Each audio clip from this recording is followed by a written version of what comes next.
and welcome to the Vocalize podcast, the podcast about linguistic discrimination. I'm Carrie Gillen. And I'm Megan Figueroa. Hey, we're back quick. We're back quick. Yeah, we get to this month. Yeah. Because our guest this week, her book just came out, so we got to get this one out too. Yep. Another interesting conversation. Mm-hmm. I love talking with people about language. Yeah, me too. Yeah. What a treat. It is a treat, yes. But today, before we get into that very fun conversation, yes, let's talk about something a little bit of a downer. I feel like what is like our second tagline? It's a little bit of a downer. Yeah. Hey, this stuff is real. No, this stuff is real, and I do think we need to push back on it. And it really upsets me that this word has made a bit of a resurgence. Yeah. The R word. There are two R words, but the intellectual disability related one. Mm-hmm. And not only has it made a comeback, but also one of the people running in the Democratic Senate race for Maine, Graham Plattner, used it in an interview. Like in a recent interview? Relatively recent. It was, I think it was maybe the beginning of this month. Oh my God. It was an article published by the Maine Monitor. Oh, okay. Local joint. local. Yeah, and he used it while talking about the controversy about his Nazi tattoo. Like, what?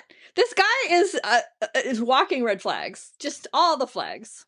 Also, like, there is not an insignificant thread line between Nazism and eugenics. Right. So, Yes. There was a significant number of people with disabilities, including intellectual disabilities, who were murdered by the Nazi regime. Yep. Did I say thread line? I meant through line, but yeah. Yeah, fair enough. Yeah. It kind of makes sense. Thread line actually kind of makes sense. Yeah. There's a thread and it goes through. Yeah. Anyway. Yeah, and it took him 18 years to cover that goddamn tattoo up, too. I know. And only because he's running for Senate. Like, would he have... And not only that, only because his a bunch of people on his campaign quit over it. And then people were like, what are you doing? And then he was like, oh, okay, I better cover it up. Yeah.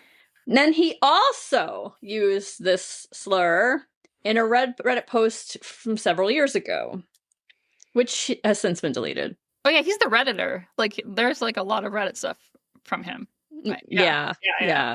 So this is his apology. I'm sorry. I'm sorry that I said it. I'm endeavoring to improve every single day. I'm not a perfect person, and I continue to try to be better. I will say that my politics is one of inclusivity and one of showing up for everyone, and I will continue every day to represent that in our policies and in our campaign. If that's your ideology, and you're you're not a child, I feel like you would have known to not use that word already. Mm-hmm. Yeah. Mm-hmm. I just feel like this. We decided not like a while ago now that this was not an okay word to use. I feel like I was in, like, maybe going into high school around that time, or like it's been a while. Yeah, I feel like it was still being used in like media, like in regular TV shows until just before the 2010s. Okay. Yeah. But that's still a long time ago. Yeah, it is. And I don't know. Especially if you're running for a Democratic race. Yeah. You probably do not want to be signaling this. No, and I'm so annoyed because I've been seeing so many damn think pieces where it's like, Democrats need to stop using this politically woke language because you're just like alienating people. Like, it's the R word. I just don't even feel like it's at that level where we can even say that's too woke to not use it. Yeah, I know. It's so bizarre that it's made this resurgence because I don't get it.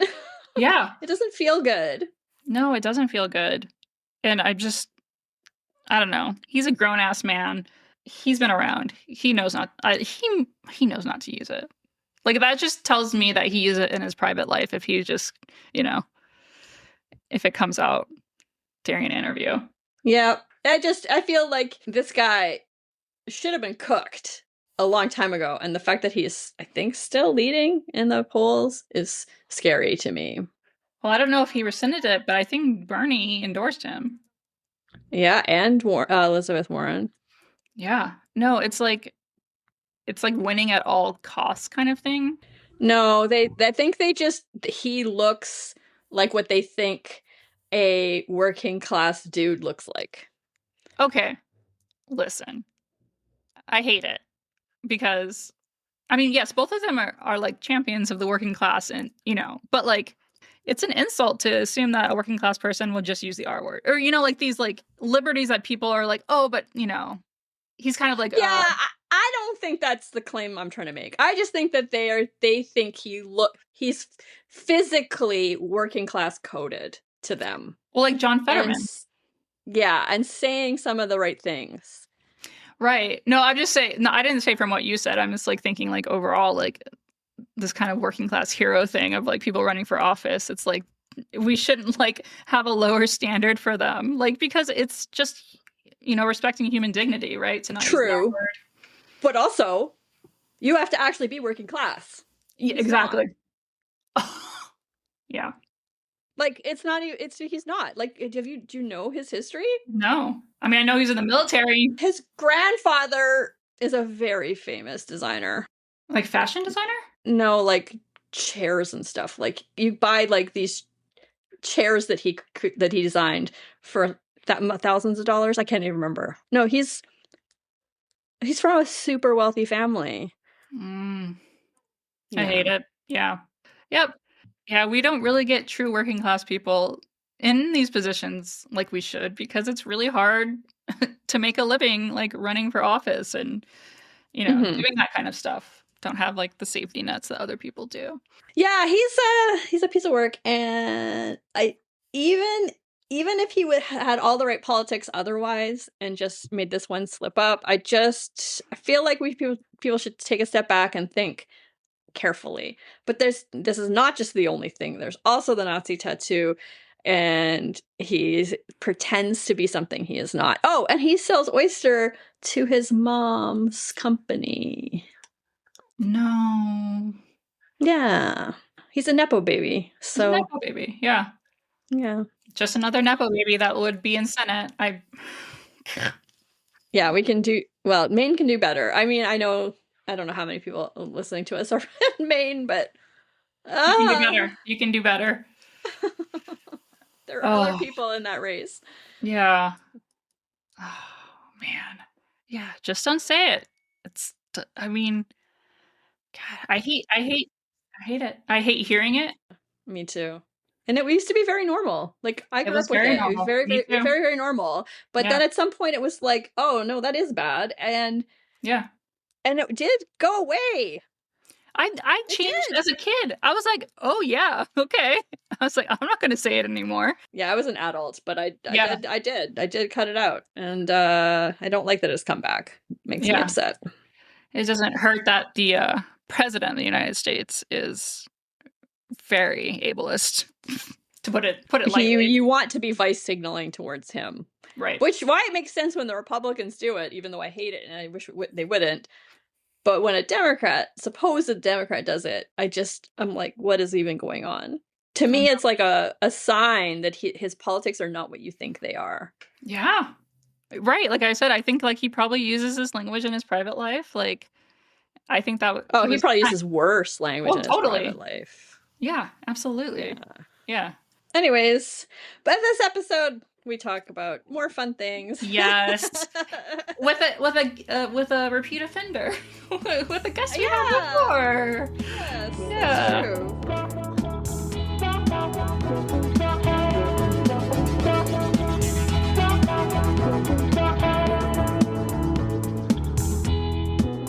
Well, this month we would like to thank our newest patron, Beth Clark. Thank you, Beth. My heart warms when people are able to send a few bucks our way. I know it's hard. Yeah, I know. It's hard times for everybody, but it is. Yes, it's very appreciated, and it does help us pay for everything, all the things on the back end, including our editor. So thank you very much. Thank you. And you can support us at www.patreon.com/vocalfriespod, where we have bonuses and stickers and mugs and the good sense of supporting an indie podcast.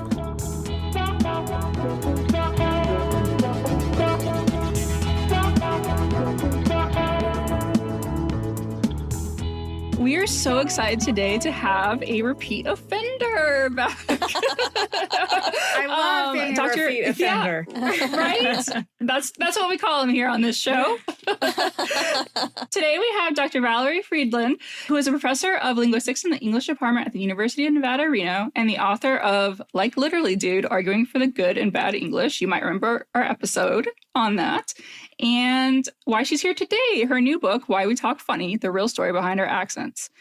Dr. Friedland is a 2-time National Endowment for the Humanities Fellow and the recipient of Linguistic Society of America's Linguistics, Language, and the Public Award. Valerie's work explores how social changes, linguistic forces, and psychological tendencies reshape our language over time, impacting the way we think about and talk to one another.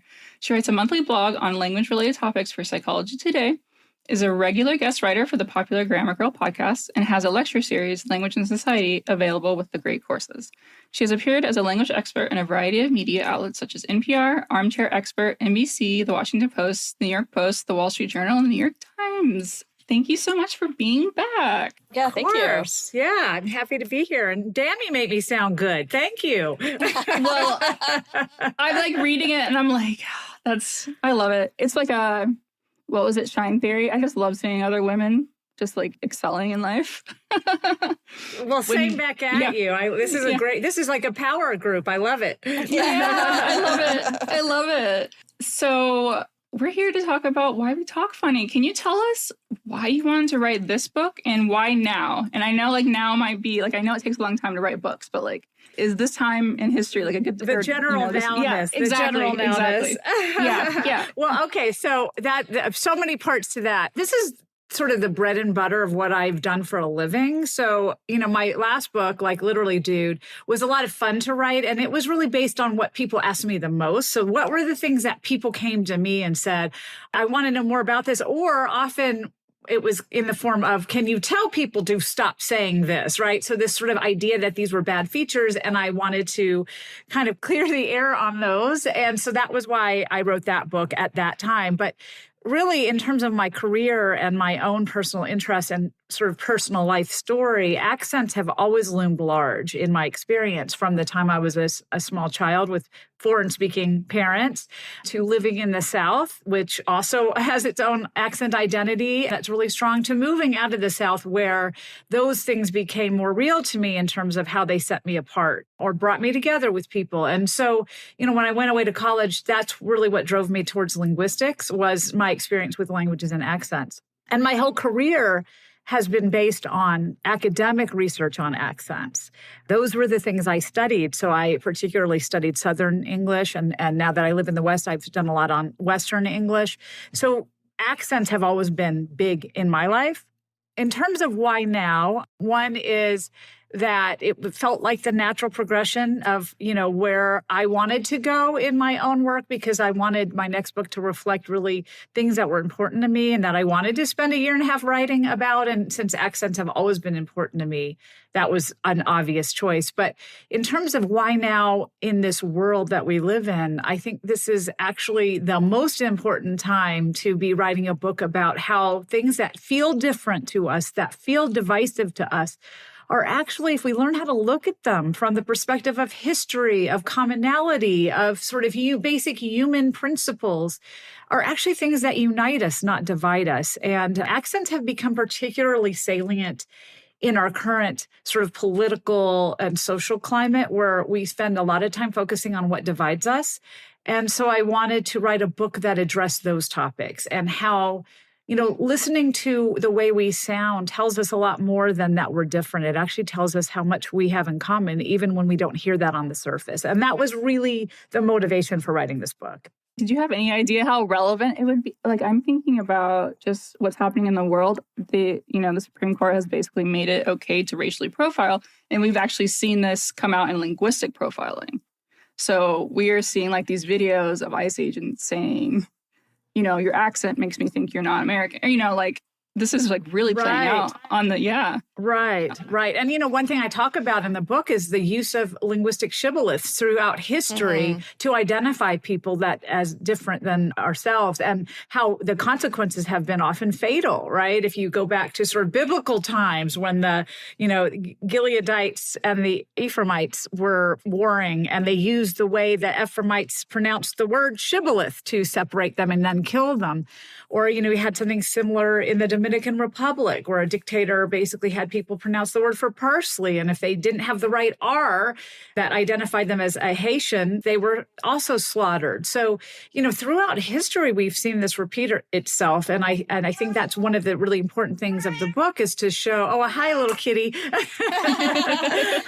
I hear the kitty cat in the background saying, yes, I agree. And there goes a tail. Anyway, I think it's important for us to understand the historical nature of accents, both how they evolved and how they are sort of these incredible gifts we have that we look upon as somehow negative, right? Everybody else has an accent, not me, is the first myth, but also how accents mean we're different, and that sort of a notice that we need to then assign negative traits to, versus can we understand why accents developed from an evolutionary standpoint? Why might they been favored by natural selection because they helped with survival in some cases, but also how they bring us together and unite us and serve an incredibly intensive identity function in ways that I think can be used for good as well as evil, right? And that's sort of the idea of this book, is let's look at historical examples of how accents developed, how they've been used, how,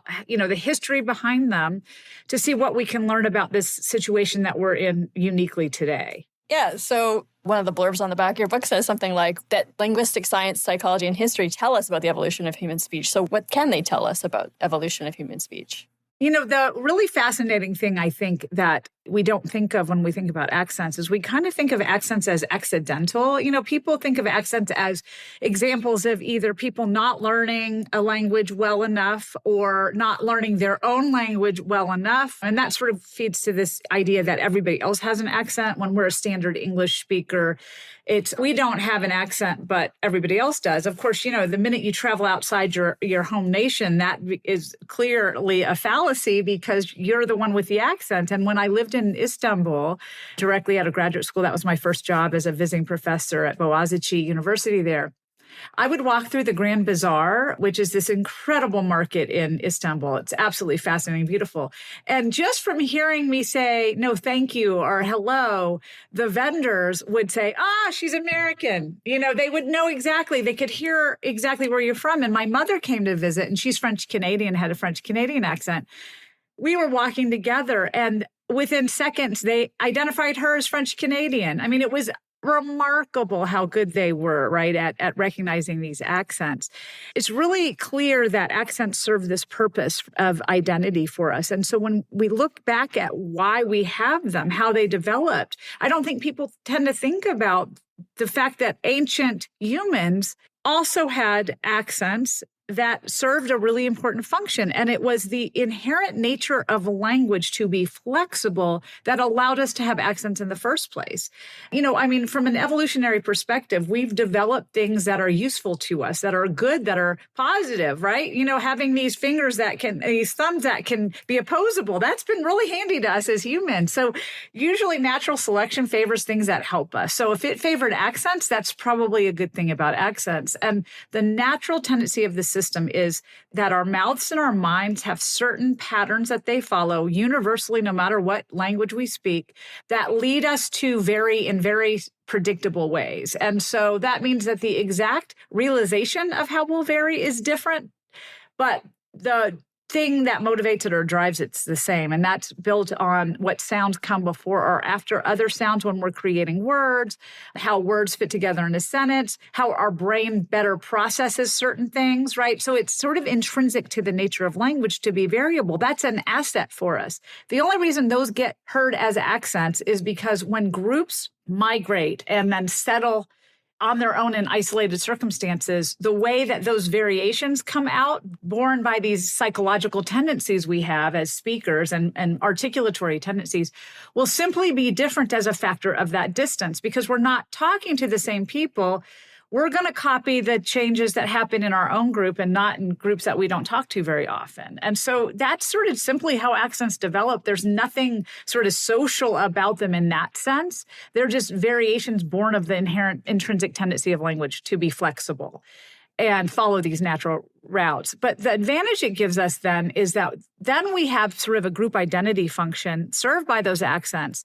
And that way, in early human history, when people were, going out to hunt and they ran into someone else, at a distance, they could determine whether that person was someone who would be more likely to help them or maybe possibly hurt them or not help them at all.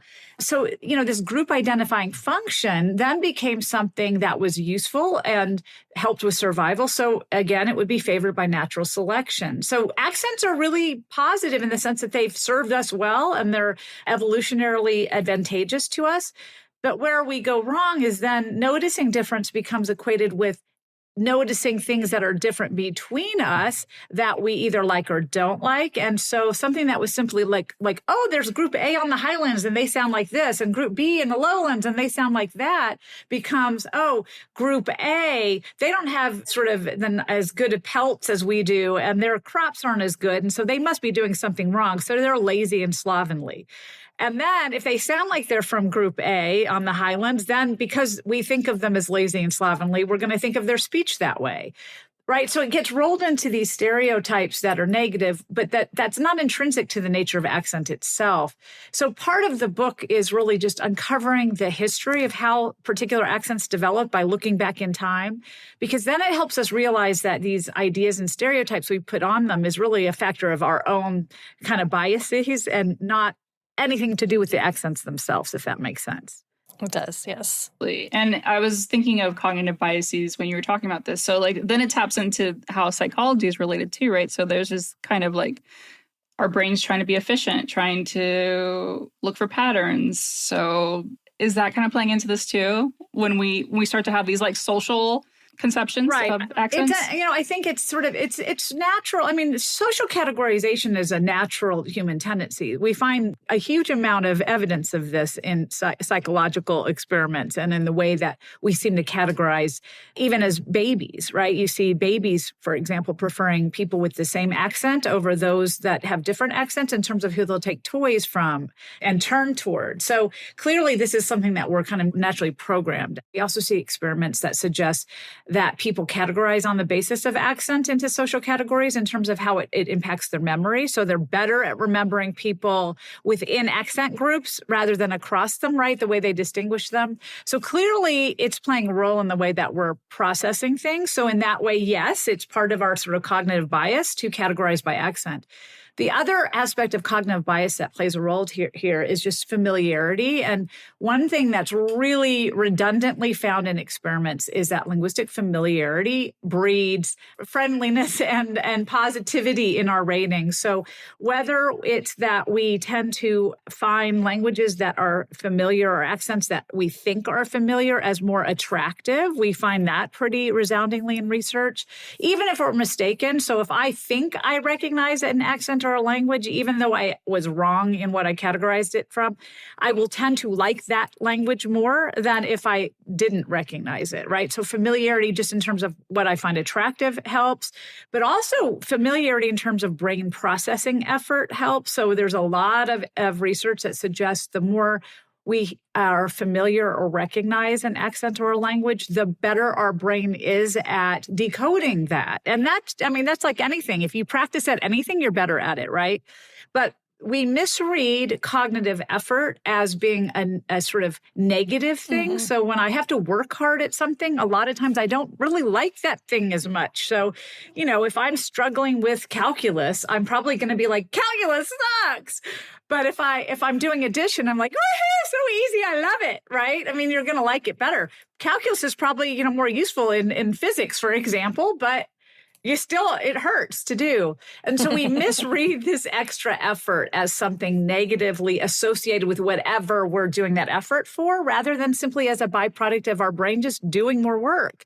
Even though it's actually really good for our brain, it expands our cognitive abilities, right? It makes us much more capable as speakers, as listeners, as interactants in society when we are working a little harder to be cognitively open and listening. But we don't like it. And so that factors into this cognitive bias, because what we find is when people have to use more processing effort, they tend to be more negatively aligned towards the person they're listening to. So someone that comes to you with an accent you don't recognize makes your brain work a little harder. You read that as, there's something wrong with them, rather than I'm just making more effort.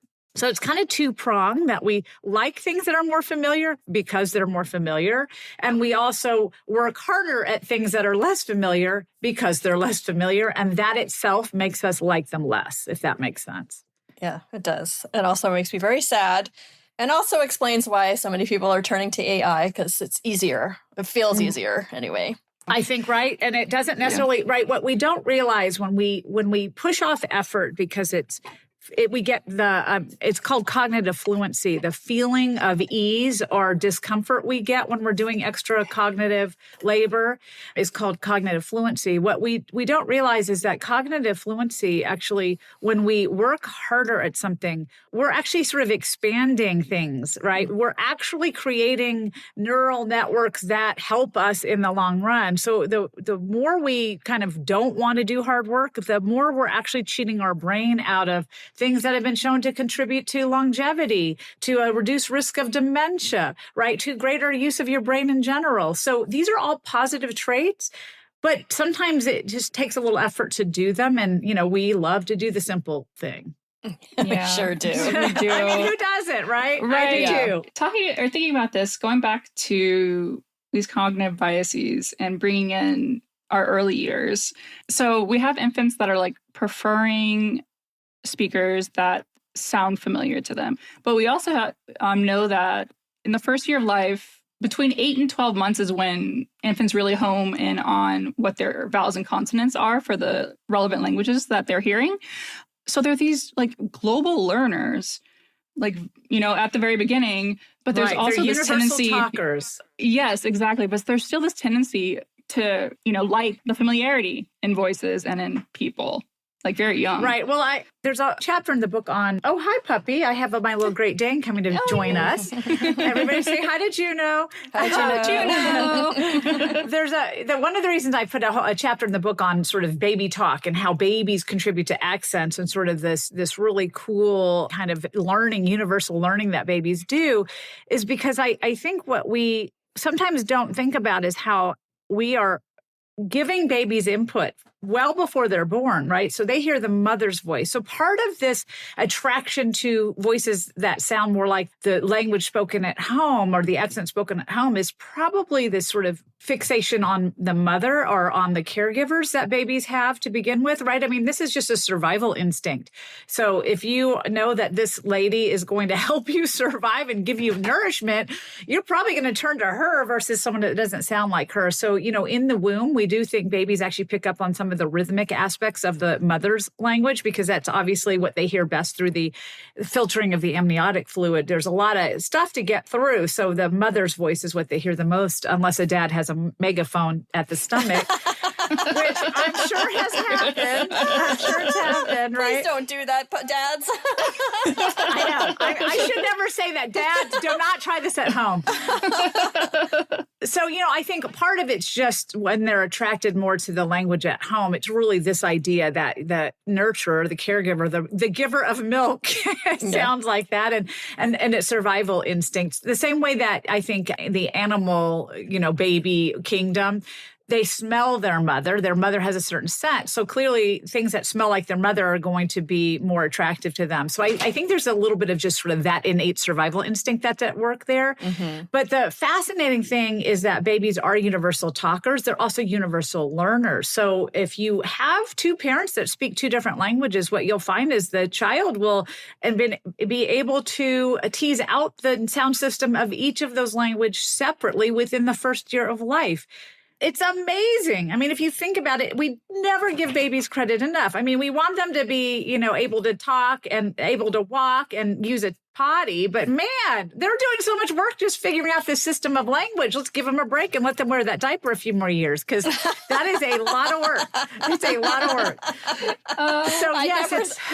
You never thought about it like how mean we're being about the diaper. I know, we're so pushy. We're so pushy, and we want them to use utensils. My God, let's give them a break. We don't recognize the amount of work they're doing, but so I think there's two things conflated there. There's this idea that the reason they're more drawn to people that sound like they do at home is probably related to this sort of survival instinct that makes anything that's related to the parent language, the parent body, the parent smell, right? Anything like that is going to be just recognized as something nurturing and safe. But then we have this incredible fluid plastic brain that is able to absorb so much input that's actually the very time that having multiple sort of unfamiliar accents would be best for them. And so if you make an accent familiar to them, then they'll turn to it as much. It's just their initial response when we run experiments is that, okay, if it's a familiar accent versus an unfamiliar one, they turn to the familiar one. Absolutely. And you write in the book, quote, "These amazing abilities end up becoming the accent albatrosses around our wrinkled and waddled necks." What do you mean by that? I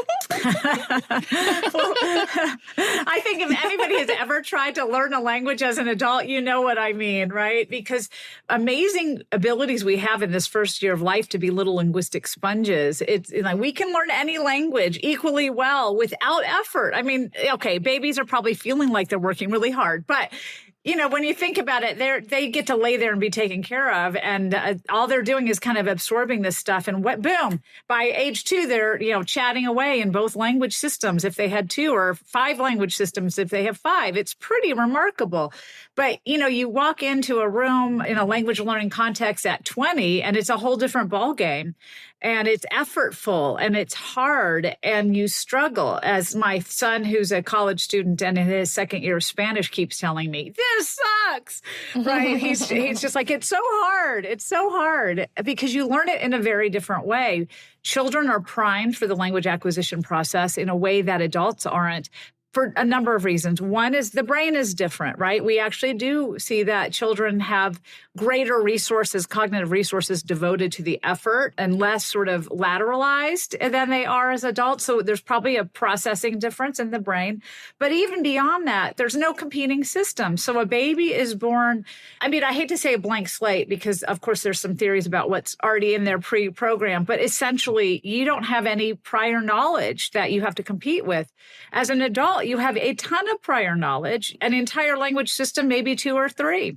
So you have to unlearn while you're learning, whereas a baby just has to learn. So that's another aspect where it's sort of an albatross around our neck, is that we actually have a system that competes. And then also you have a number of other concerns as an adult language learner, which is the social side of it, and the motivational side of it, the professional side of it, right? As a baby, you don't have any of that crap that is also loaded onto having to learn a language. So for all those reasons, it's incredibly hard feat to learn a second language. And we sometimes don't give credit where credit is due, that you don't need to learn it perfectly. In fact, the cards are stacked against you to learn it perfectly. You need to learn it in a way that makes you intelligible and confident and happy with what your skill set is. And stop beating yourself up that you need to be, completely sounding like a native speaker. In fact, that's the wrong attitude, right? We shouldn't sound like native speakers because that's not the goal. And so much of who you are is tied up into that identity of what you were as a child and the language you learned at that point. And why would you want to give that up? And to expect people to do that is also atrocious. So, there's so much about being an adult that's wound up in language learning and what your native language is, what the goals you have for your new language. But one goal that should never be is that you have to sound like a native speaker, because it's also almost impossible for most speakers. There's a lot of evidence that the majority of speakers cannot become native-like in their pronunciation as adults. But when you're a child, as long as you're learning before age about 12 or 13, you'll probably sound like a native speaker. It's a fundamentally different process, and we shouldn't use the same goalposts in those two different categories. Yeah, the frustrating thing about being an adult second language learner is that you're cognitively so much more well developed, right? And so you have all these like adult thoughts, like you could have philosophical thoughts you absolutely cannot express in the second language. That's like, I think for me, that's the thing that bugs me more than the pronunciation. Like, obviously I want to sound intelligible, but I can't get my ideas across, and it's frustrating. It can be frustrating, right? And so I think there's different goals that you have. And I think, one thing in that regard is simply as a child learning language, right? You're exposed constantly every day to that language, to the words of that language, to the sort of structuring of that language. So you're just thinking about, up till 18, you have 18 years of experience going towards expressing thoughts in that language, expressing the vocabulary needed for those thoughts in that language. When you're an adult language learner, you have to learn all this on the fly while you're like bringing home the bacon, making dinner, taking care of kids, holding down a job, trying to fit in. You don't have to worry about that as a baby.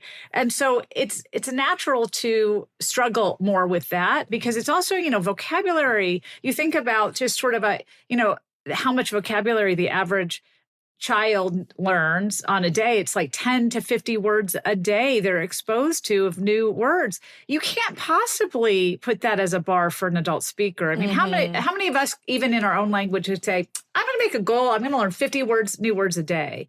Well, if that's all you're doing, maybe, but that's not all you're doing. So absolutely, I think that's a different issue. And that's just sort of part of the, time, managing time. And it's just hard to have the time to learn all those things. Yeah. So let's go back a little bit. Another part of your book is sociophonetics. So what is sociophonetics? I love sociophonetics. Yes. So sociophonetics is sort of the the social life of sounds. We don't tend to think of sounds as being variable based on categories about, social categories. We think of sounds as just existing. So you just say sounds, right? But really, if you think about what an accent is, so an accent, let's just start with this. When we talk about accents, we're talking about pronunciation differences, which is different than a dialect, which can also include accent differences, pronunciation differences, but that's a bigger, broader category that can have vocabulary differences, sentence structure differences, morphemic differences, so how you make words. That's dialect. That's a level of dialect. But when we're talking about accents, it's just pronunciation alone. And so sociophonetics is really what are the social factors that affect the way we pronounce sounds, essentially, and what can variations in sounds tell us about social factors. So it's really things like just looking at how, for example, we say T sounds. That's so fascinating. People don't realize that they have a lot more than T in their language, but in English, we have a lot of different Ts. We think of them all as T because in our language, it tells us we just have T. But think about the T in a word like water. I'm spelling it because I want everybody who's listening to say that word and think about how they would say it. Well, how you're going to say that word will depend on sociophonetic aspects of where you're from and what kinds of social class you belong to, and even perhaps things like your gender. So if I say water with a T and no R, right, that says something social about me. If I say water, that says something else social about me. If I say water, that says something else social about me. All of those are born out of natural variations that happen to us T, called weakening, when it becomes between a stressed and unstressed syllable. So that's the phonetic part, where it's like, why is it making that change? But the socio of the sociophonetic part is what social facts about me drive this phonetic variation in the way I say a T. So that's sort of an example of a sociophonetic question. Why do I pronounce a T differently? It's not just because of the phonetics. It is partially because of the phonetics. It's also because of the social marking and signaling I'm doing by using sound in different ways. And that's sort of a long answer to what is sociophonetics. No, it's very helpful. I think, is it Philly where the water, or how do they say water is very distinct? Water. Philly is water. Yeah. I was thinking about that when I was reading the book. Also, I was thinking about this morning before coming on to record. I didn't grow up speaking Spanish, but my dad spoke Spanish, and I was always to refer to my aunts and uncles on his side as Theo and Thea. And I was thinking about how I have that dental T at the beginning unaspirated naturally because of that. But English speakers will not, they'll have trouble with that distinction of T at the beginning. They'll probably say it aspirated. They'll probably use the alveolar T. So they'll say tia or tio.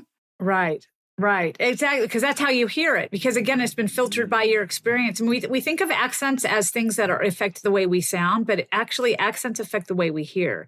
We filter speech through accents the same way that we say speech with an accent. And we often don't realize that our accents are not just in our speech, they're also in our ears too. We hear things with an accent, and that creates us saying them wrong in the way that sort of we mean by not native like. So for example, the example you said, saying them different than a native speaker would, because we're hearing them differently than a native speaker would because of the filtering of our own accent. But and that's an example of something we talked about in the book called the substrate influence, where you're not self a speaker of Spanish, but your father's background as a Spanish speaker is sort of some aspects of his phonetics are carried over into your system. And one of the things we find in the book is that many of the accents that we notice, the things we notice about them are actually due to substrate influence that go back centuries. And, my own speech, I tell the story in that of how I didn't pronounce my H's when I was a little girl because my parents are French speakers and H isn't pronounced in French. And it wasn't until some kid told me I sounded funny that I realized I didn't pronounce my H's. And so then I started really aspirating them. So I sounded like I had a spitting problem all through elementary school.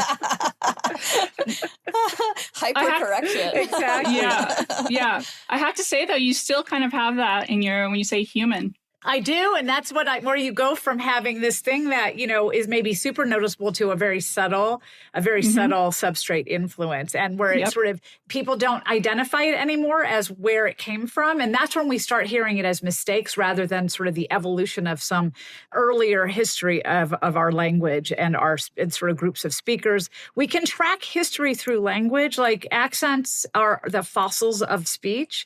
When we dismiss them, when we want to get rid of them, we're actually getting rid of our history. And people don't realize that, because if we eradicated the differences between us and the way we talk, we would have no way to track sort of the evolutionary progress of humans, the migratory progress of humans. And sort of when we look at linguistic diversity measures and we compare that to genetic diversity measures, we find a lot of the same things that, we sort of left Africa 50,000 years ago. Just like genetic diversity decreases, well, we find linguistic diversity decreasing. And so we end up with languages that are dominant, that have very little linguistic diversity. Then we have no way ever to track what the origin of language was, what the sounds of early languages were, what human capacity for language would be. We don't understand that. We actually lose history because language is often the only way we have to track it in prehistory. Yes, because there's not very much written record, or there's nothing in the rocks, or whatever. Yeah. Yeah. A lot of what we put in code in graphemes that are letters can't tell us the subtleties of sort of the phonetics of how language varies. So a lot of sort of when I was talking about T, we write all these different T's we say as T. So if we lost English, we would no longer know how those things were actually pronounced. We would no longer know the full variety that English had and why, and understanding the principles of the human brain, because we'd only have the letter, and the letter T tells us nothing about the phonetics. It's so funny. When I was in high school, I remember we were talking about Latin for some reason, and I asked the question, how do we know that that's actually how this was pronounced? and we didn't really. We knew on the macro level, but not in this sense. We absolutely have no idea how that Latin was being pronounced. No, Latin, we're a little lucky because there are written records, and there are people that were, but Latin is a language that there was a lot written about oration and rhetorical style. That was something very important to the Romans. So there was actually a lot written about elocution and they even wrote about, sort of sounds and certain sounds that people made, and sort of what were good sounds and what were bad sounds. So we have some hints based on that. And also poetry, we get a lot of poetry written in Latin. We get a lot of poetry written in Greek. Rhyming schemes that we sort of expect that poetry had can help us with, how things probably were pronounced. But many languages don't have that history, right? And so we don't have that to fall back on. And even then, you're right, Latin still doesn't tell us really how things were pronounced. We just make guesses. Yeah, we have really that. good educated guesses, but we still don't know 100%. Not exactly. But again, here's a great thing. We have the fossils of Latin, right? I mean, Romance languages are the fossils of Latin. And so because that still exists, we actually can get more information. But what if those didn't exist? Yeah. Right? Then we wouldn't. What if it was Hittite, right? We have no idea how that's pronounced. Yes. Because we don't have that. So I just think when we don't often think about the deep tie of accents to history and how without them, we have no way of reconstructing that history. Mm-hmm. Yeah, absolutely. Yeah, when I was reading the book, I was just, here's some time for some praise, Valerie. I was just thinking, you clearly know your audience. Like, you know what you're doing, what you set out to do. Like, you want to educate people and kind of move them forward in their thinking. And I think that's what we're doing here at the Vocal Fries. But I also have, and I'm like, I'm a trained linguist, but I also have this very deep urge to just be like, don't judge people. That's all you need to know. Like, don't judge people based on their accent. Like, it's just this urge to be like, it's obvious. Like, just don't do it because it's being decent to our fellow humans. But you really bring in the reason why with like having that historical perspective. I was really struck by that. I was like, oh, this is how to convince other people, is to give them this kind of history. Right. I think, I mean, I'm with you. So I think linguists by nature, just especially social linguists, we tend to have this view of, right, well, duh, right, don't judge people. And it's sort of, it's just because we know these things so well. We understand the structure of language. We understand why change happens.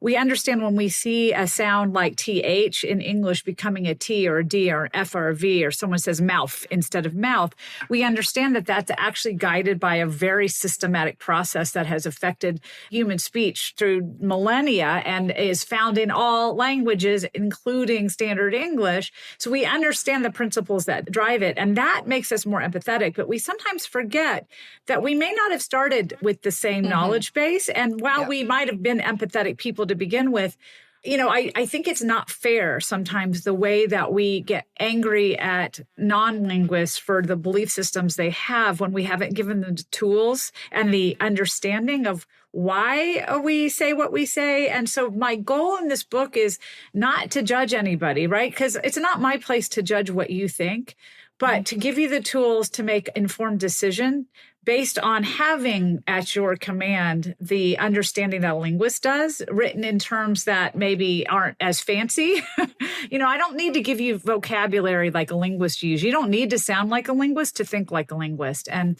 really my goal here isn't to, berate anybody for their belief system or even tell them what to think, because my view is once you understand the principles that drive human speech, it's an obvious choice what you'll think. Mm-hmm. So that's my goal here. And I do really actually enjoy speaking to audiences that aren't necessarily linguists, because I think there's a lot of fun you can have with the examples you can come up with and the way that it's like these aha moments that they can have that we sometimes get jaded and forget when we're theoretical linguists that work in academics all the time.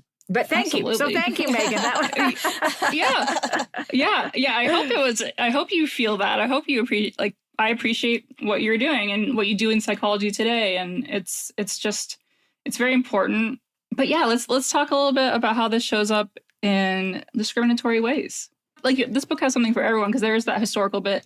There's you talk about how babies learn, and then you talk about the historical bit, and then you get into how this is playing out in real life. Right. Not that those things aren't real life. Yes. Yeah, exactly. Right. Exactly. Right.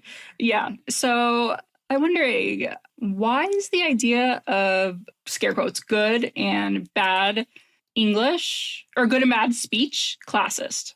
I think, first of all, just sort of to get to this question about the social bit, one thing, the book does do the history and the sort of science, but what's really important is sort of the psychology of accent. And that's what you're talking about. And what we don't understand about the views that we have about what's good speech and bad speech is the historical perspective as well as the psychological. And so when you ask sort of a question like what, this idea is classist to have good and bad speech, it's because if you look at the history of how our notions of what's good came into existence, it's deeply based on class mobility, right? I mean, it is actually really the heart of what makes standard English standard.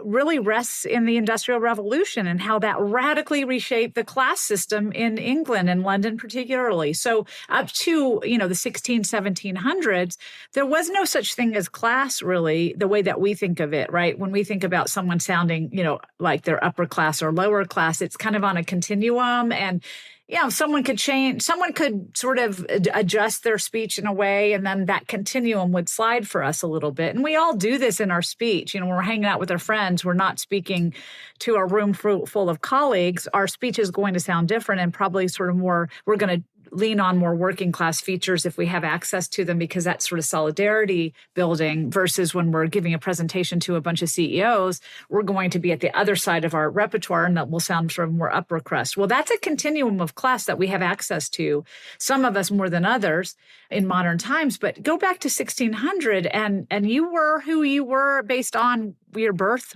Right.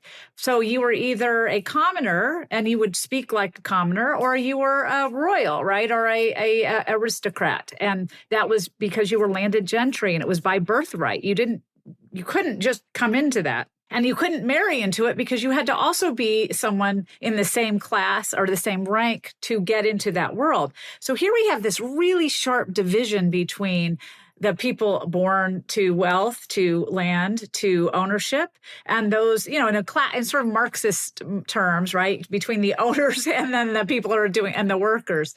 And the workers were commoners. So there were fundamental differences in the way they spoke. There's no doubt about that. And people recognized it. So you would probably have, in the 1600s, easily recognized someone of rank and someone without.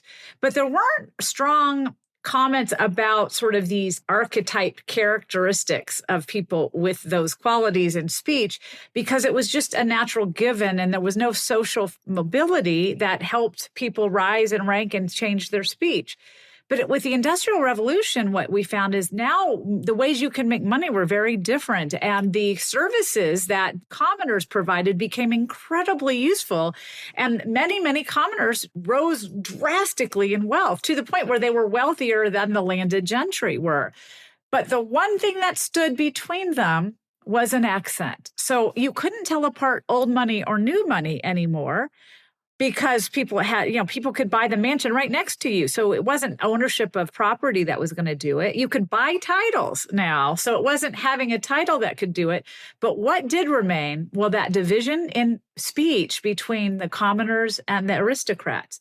And so what happened as you were a rising middle class and you were becoming super wealthy and you wanted in that world, because that had always been the world associated with success, professional, economic, political success, then what would you do? You would try to learn the speech features that would then help you pass for that kind of existence. And so what that did is it spawned this incredible elocution industry, this incredible, grammar book industry, dictionaries, all sorts of usage guides, all sorts of training lessons where people learned these new norms. And what that did is it required people write the norms, people create the norms. And who were the norms based on? Well, the speech of the people that had wealth and success and land and title.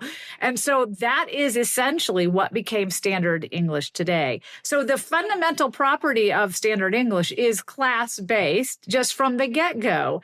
And then what happens is when we start to equate certain styles of speech with those that happen to have economic, political, and institutional success, we often then see, instead of realizing it's social luck, right? Those are things that happen with social luck, and those are speech features of those that happen to have social luck. We see it as somehow intrinsically better.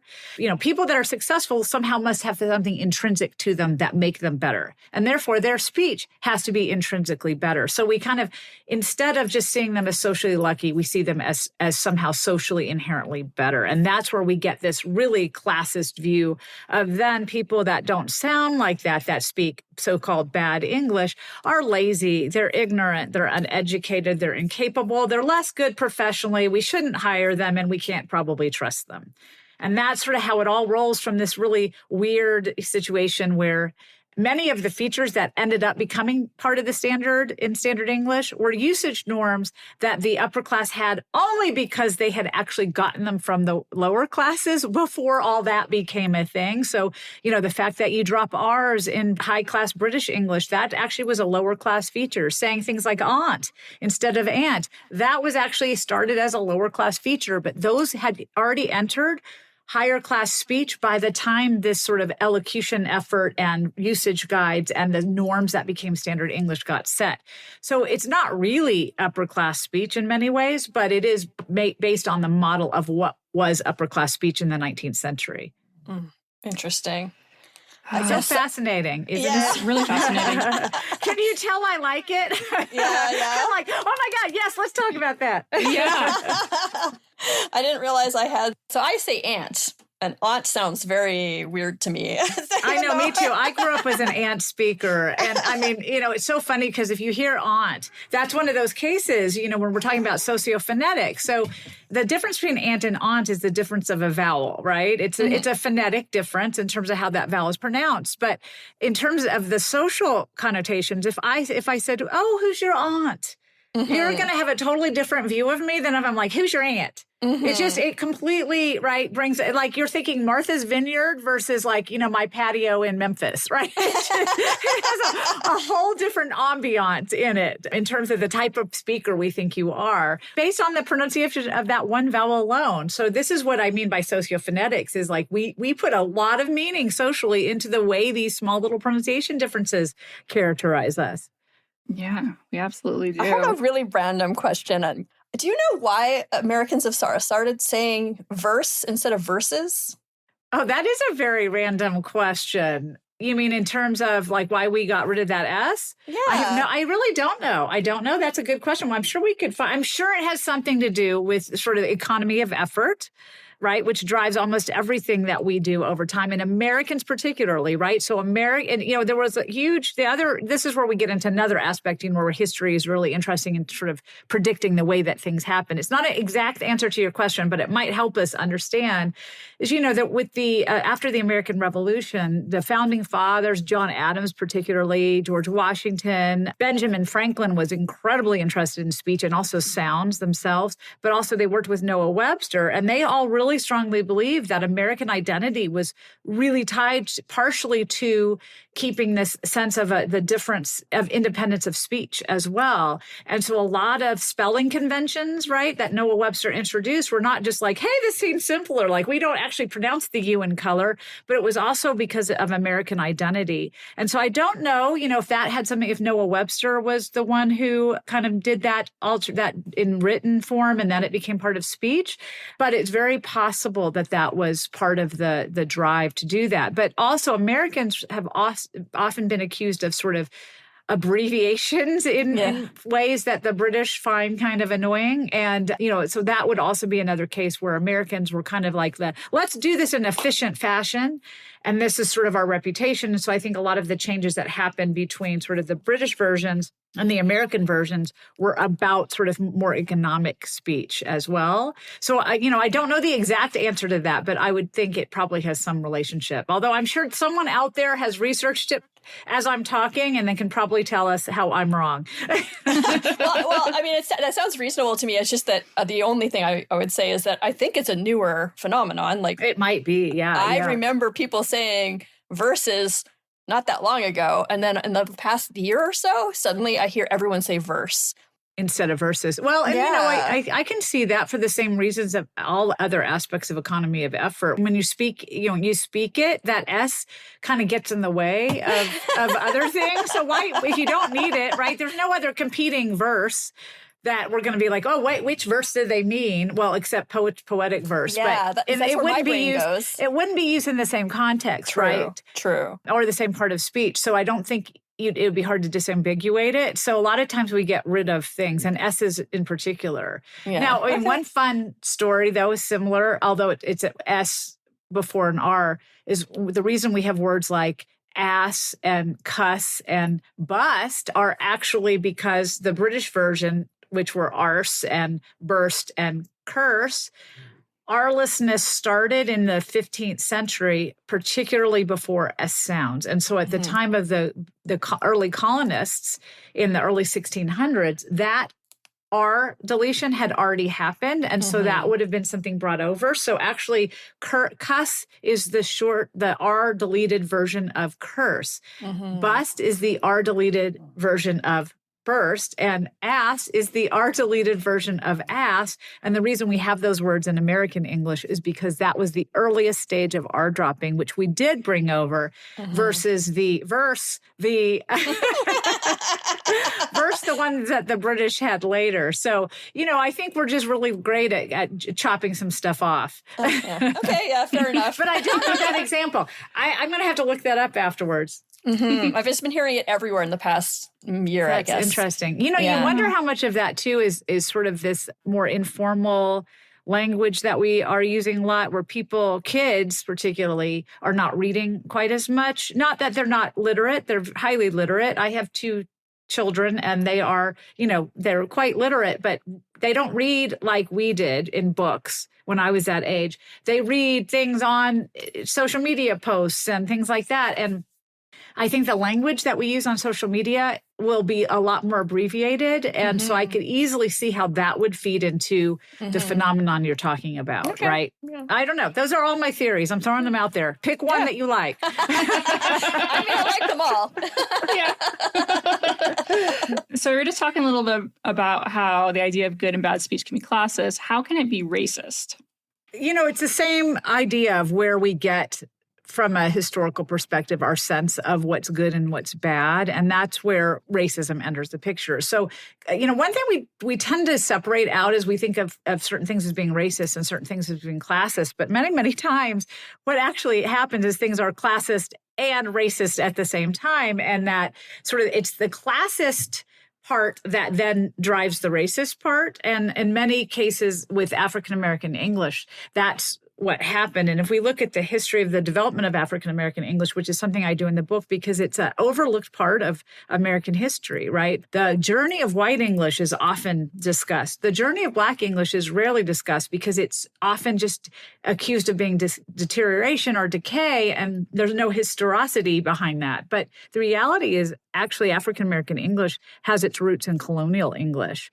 And a lot of the features that typify African American English today, things like saying ax for ask, multiple negation, that S on like I goes, not just he goes, those are actually things that were more likely class-based variants in colonial English. And of course, American English got rid of a lot of the class-based structure of Britain.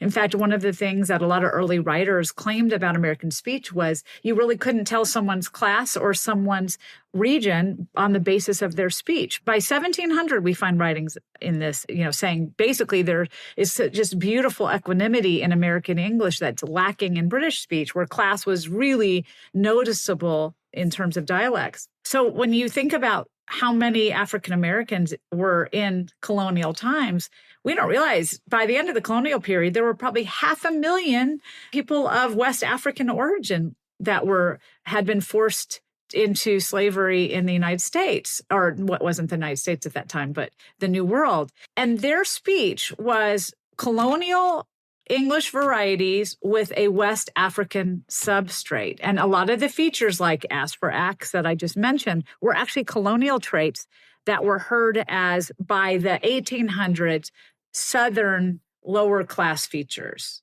And this is where, probably if we hop back in time to 1800, the difference between poor African-American Southern English and poor white American Southern English was very little. It was very, very similar. It was a shared trait. And what happened over time is these classist ideas about speech eradicated who were using these features. And then it became, okay, so it wasn't, we find a lot of these features in Northern speech. So in New England records, for example, at the late 1600s, ax is everywhere, right? And we was for we were is everywhere. And third person singular S as a general present tense marker on things like I goes is everywhere. So that wasn't a Southern feature at the time. by a century later, it's mainly a Southern feature. A century later, it's mainly a Black Southern feature. So here's where we see class and race really tied together. And then what happens is you get the Great Migration of the 20th century when African Americans from the South that were living in the rural South that sounded a lot like rural Southern whites at the time with some African substrate migrated to the urban North and Los Angeles. And then that brought a lot of Southern features to be reclassed from sort of class-based Southern features to race-based Northern features, right? So it's this really interesting relationship between class and race that we see that's really fundamental to part of the reason that African-American English is so despised. One is obviously that there's been a long time of a history of racism in the United States that has created a dislike for things associated with African Americans or generally in society. Then you take speech that is also class-based, where there's this negative attitude towards it for the same class reasons we talked about when we talk about bad English as being class-based. And then it becomes sort of this incredibly salient marker of being African American identity, as African Americans had this incredibly rich, flourishing culture in the inner city and urban areas of the North. And then innovations happened that made even more differences between Black speech and white speech. So then sounding Black became a true aspect of African American identity and culture. But at the same time, it fed into these sort of racial hostilities that were really fundamental to, the forging of the United States at that time. And then it became inherently racist because you're disparaging speakers on the basis of class and race and not on the basis of history or linguistics. And so that's the long story short of how we are sort of looking at language through a certain lens and not realizing that lens is inherently biased by class and by race. And if we break down the history of it, then we see how it emerged that way. And so that chapter was one of the most interesting to me to write, because while I knew a lot about the history of African American English, understanding sort of the psychological consequences of these ideas we have, because a lot of that chapter is partially the history, what I just discussed, but also the psychology of what it means to sound Black. And sounding Black is an important statement of communality, of solidarity. And the irony of social media is it has made this particular sort of variety that was group-based become not just about race, because it's not about just sounding Black anymore. It's made it accessible and visible to people far outside that community who share none of those commonalities. And so what they've done is sort of see these other traits that have gotten put on African American English, such as it's like this hip coolness, it's sort of tough, it's physical, it's associated with very cool music. And so that is what people outside of that community, young people particularly, really heavily involved in social media and hip hop culture, have taken from it without recognizing the deep historicity or meaning or validity culturally of that variety to the speakers for whom it originated. Yes.